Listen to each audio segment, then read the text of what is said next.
Okay, hello mga sir. Nandito tayo ngayon. Pinahiram ulit tayo sa atin yung AutoStar na Legend. Ngayon, nagre-request kayo sa dilim sa gabi. So ito, testing natin. Buti, pinahiram ulit sa atin itong motor na to nung may-ari. Malapit lang naman sila dito sa amin. So ito, yung initial boot ng system. Tapos biga nung brakes, tapos starting, pakinggan nyo. Ayan.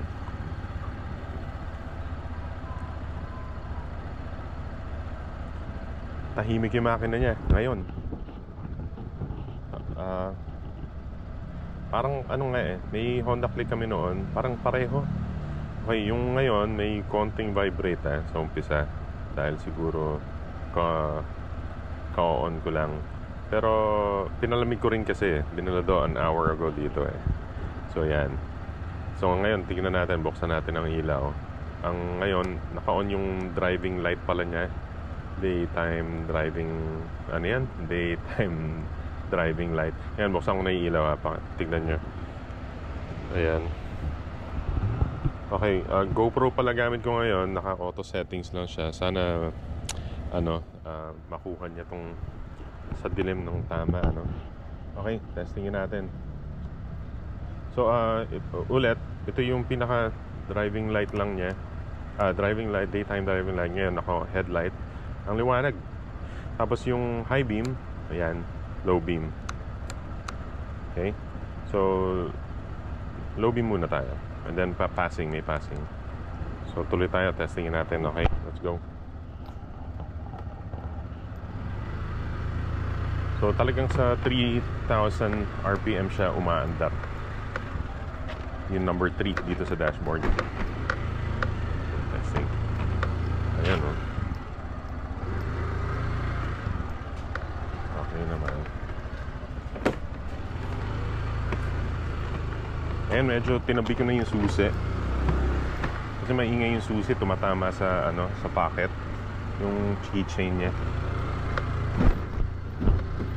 Ayun, yung tagtag na yon sa yun? Sa top box yun.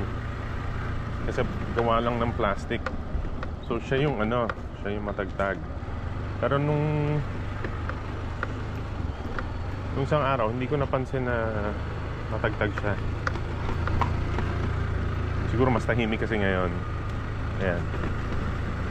At siguro yung laman niya hindi ganun kabigat, yung likod, yung top box. Ayan. Okay naman yun.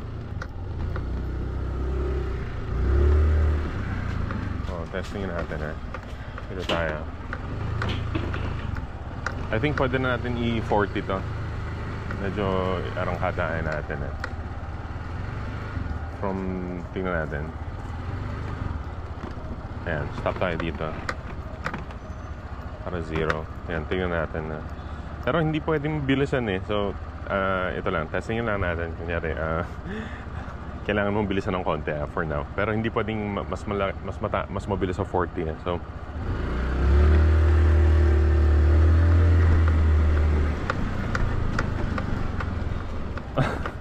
malakas. Hindi pa yun hindi pa yun todo malakas siya. Sir, malakas talaga siya. Malakas ito kasi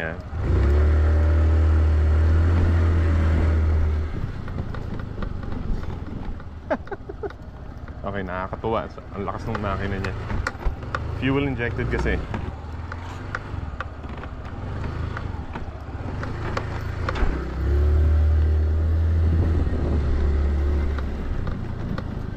Hindi ka bibitin ito. Maayos siya. Okay, yung tagtag naririnig lang yun sa yung likod, yung top box. Tama. Ay, yung susi na naman. Yan na naman siya. Yan yung tumatama yung susi So hindi yan yung katawan ng motor. Ayan. Okay, talagang tinesting ko lang, mabilisan. So far maganda yung maganda tong Legend. Siguro natsyempohan na merong magandang motor na budget. As of now, parts, hindi ko alam kung gaano ka, kung available yung parts niya. Pero, maayos eh. Ayos talaga eh. Oo. Malakas yung arangkada niya eh. Tapos, fuel injected siya eh. So, medyo tipid sa gas to. Ngayon, naka 16 kilometers pa lang yung takbo niya, oh. Ayan, oh. Tapos yung trip niya kanina papunta dito, ayan, may 5.8. Ayan, yan pa lang ang takbo niya. Yung alarm niya, yung clock niya nasa set yan dito pala. Long press pala yan. Long press dito sa M. Pagka nagkaroon kayo ng ganito, hindi nyo magawa ng paraan. Long press nyo lang, magbiblink yung hour. Tapos press palit. Tapos yung long press ulit, magbiblink yung minutes. Tapos palit. Ano lang, pag lumagpas ka, ulitin mo ulit. Ganun siya. Okay? Ito, yung parang hagdanan na yan, yan yung parang yung rev niya, yung tawag dyan, tachometer ba tawag dyan. Ang na-discover ko lang, yung trip, niya, isa lang. So far, walang trip A, trip B. Hindi ko magalaw kasi baka magalit sa akin may-ari. Isa pa lang. Last time nung nagalaw ko to, isang long press, nag-reset yung trip. So one trip lang siya. So far, hindi ko alam, baka dual button press para hindi ako sure. Pero yun pa lang so far. Pero maganda. Ikutin natin isa pa. Testing.